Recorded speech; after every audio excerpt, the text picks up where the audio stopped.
to this month's episode of Haven Happenings. My name is Michael Paul. Good to be back with you, and I hope you had a great Memorial Day weekend. We're unfortunately getting into hurricane season again, which means it's time for Jimmy to keep his eye on the tropics. Jimmy? Thanks, Michael. Looks like the tropics are quiet for the next week, but this weekend, if we want to know, it's going to be like lows Friday night, Saturday, 73, high 94, low Saturday, 72, and the high 95, but there's a rain chance on both days, but 40% on Sunday, 30% on Saturday, and keep an eye on the tropics. This is forecasting a very active season. Back to Michael. Thank you, Jimmy. We know the Giving Challenge has come and gone, but we have some exciting news. Together with No Blues News, we won an award for Best Nonprofit Partnership.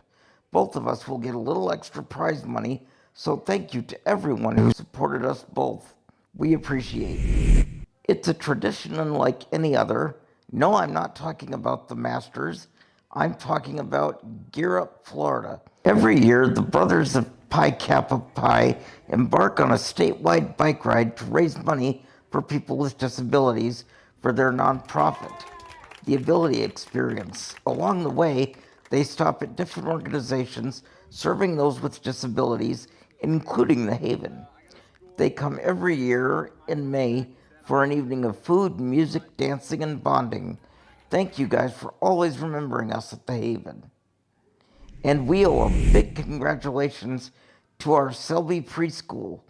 Their inaugural golf tournament raised $60,000 that will go right back to our preschool so we can keep growing and improving. Thank you to all who participated. Our very own Don Herndon was part of a fun event with Oslo Rep called 12 Hangry Men Who Cook. 12 chefs competed, including Don, with one delicious creation voted as the winner. Attendees even got to bid on dessert during a live cake auction. A bunch of us from the Haven went out to support Don, who will always be the #1 chef in our eyes.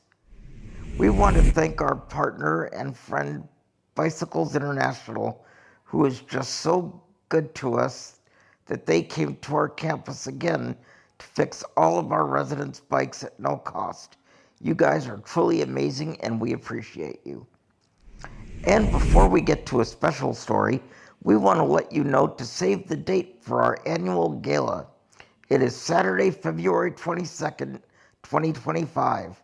Stay tuned for more exciting details.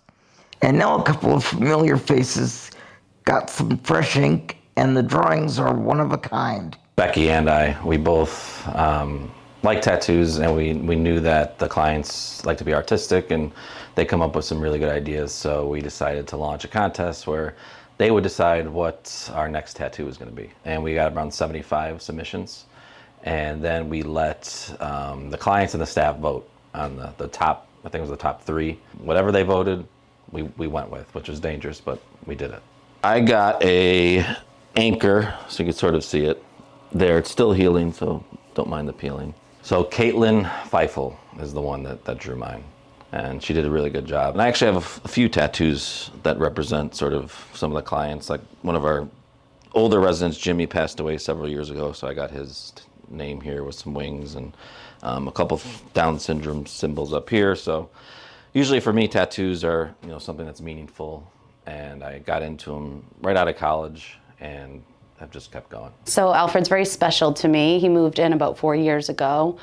He was living in an apartment and was really, really looking for a group home. And when he was finally able to move in here, he cried and said he prayed every day until he was able to move in here. So Alfred has always thanked me for helping him get a spot here at the Haven and draws artwork for me all the time. One of the pieces of artwork he draws for me all the time is a specific flower. So his tattoo for me was one of his flowers. Is Alfred here? Yeah, Alfred. Hey, I wanted to show you something. Tattoo? I got it. Yep. There it is. See, I draw a tattoo on a piece of paper, and I give it to Becky. Anyone with a tattoo, I draw a piece of paper for you, and then you can touch it in your arm. And then I got it on my arm. It's real life. Other people too? I know people too. What do you think? Do you like it? I like it. Do you love it? You want to touch it? It's real. It's never coming off. I know it's real. Real life. Brad is now taking submissions for face tattoos if you'd like to draw something. Just kidding. Until the time our paths cross once again, I'm Michael Paul, and I thank you very, very much.